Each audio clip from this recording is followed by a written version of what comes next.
growth set for its lowest level since the financial crisis. The factory to close its doors, 3,500 jobs to be scrapped. Stockpiling is now underway. It's a blow to the whole British economy. You're not laughing now, are you?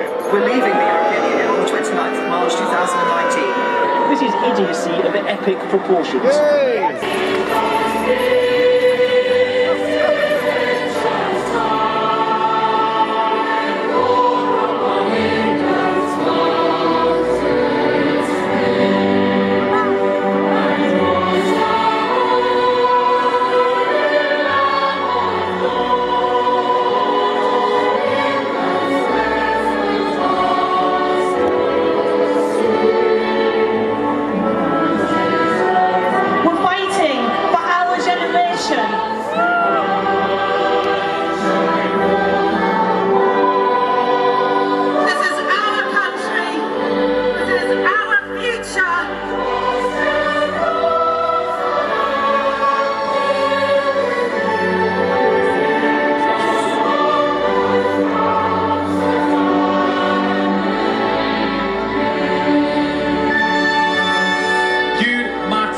Voice matters. What can be more democratic? What can be more British? All parties coming together. We will not be ignored. Let's make sure our peace and prosperity is protected, and let's make sure we get a people's vote. It is an accurate figure. One of the mistakes I think of the Leave campaign. So if you vote to remain, you're voting to go into a political union with Turkey. That there could be no doubt whatever. All I can tell you is whether we've won this battle or not, we're going to win this. We're in a mess. We're in a complete and total Where mess. is he? He's in Europe, in Nice, with his trotters up. Are you a big fan liar? Right here. Right now. Right here. Right now. Right here. Right now. Right here. Right now. Right here. Right now. Right here. Right now. Right here. Right now. Right here. Right now. Right here. Right now. Right here. Right now.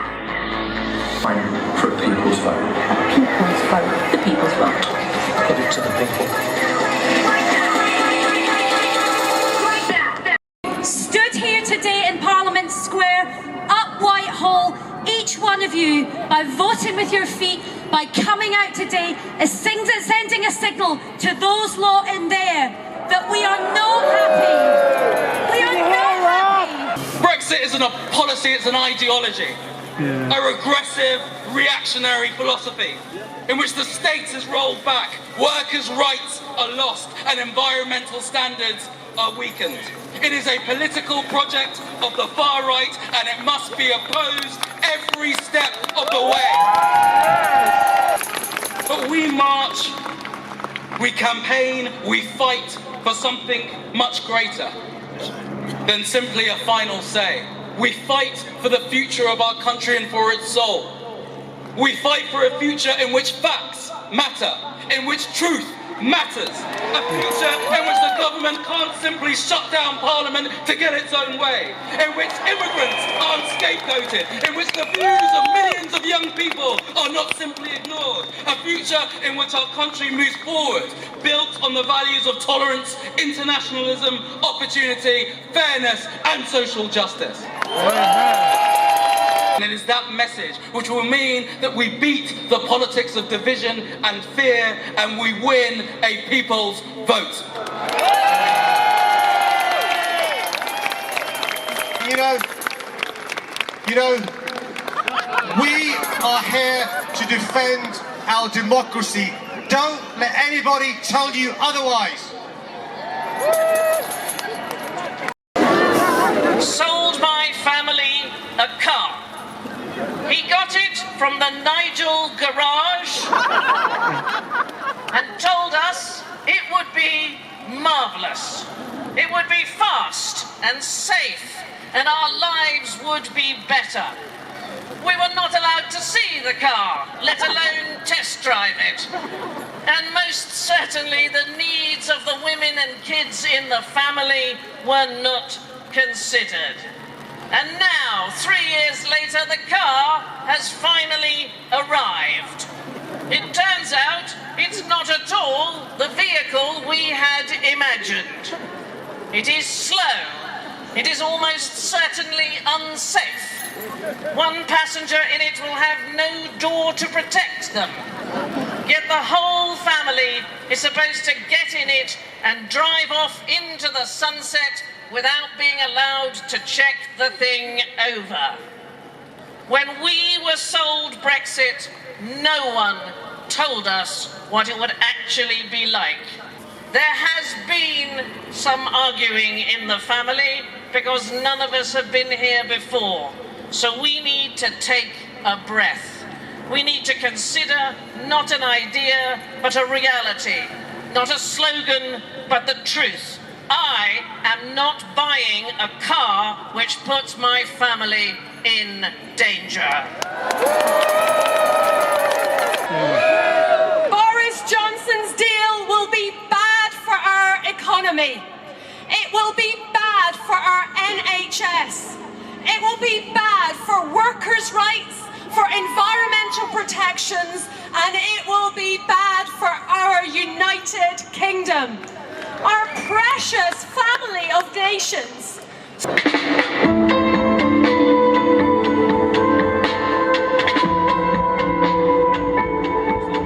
If we genuinely wanted to do free trade deals, if we wanted to cut tariffs, if we wanted to vary our regulation, then we would have to leave Northern Ireland behind as an economic semi-colony of the EU.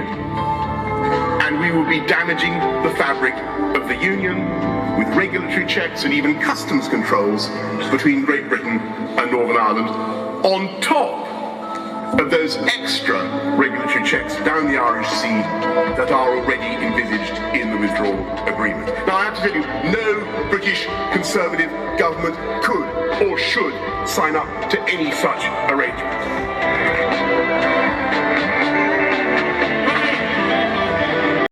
Beatings, kneecappings were so regular that they didn't always reach the headlines.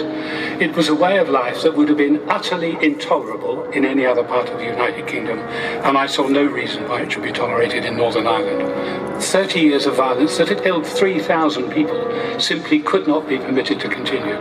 We had to find a way collectively between the Republic of Ireland and the British government to find a way to bring it to an end, and we decided to look for common ground and common cause. That was how we began. Now we're faced with a situation. We have a hard border between Northern Ireland and Britain, and it is a shame and an outrage, frankly, that Northern Ireland is treated like some disposable inconvenience that can be bartered away in exchange for the obsession of the Brexiteers in wrenching our country out of Europe.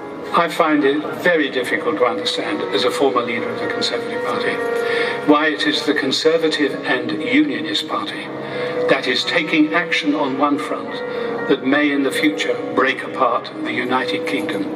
That seems to be an extraordinary thing, and I cannot imagine any previous generation of Conservatives putting at risk the Union in the way that has now happened. I find the whole peace process, so-called in Northern Ireland, loathsome.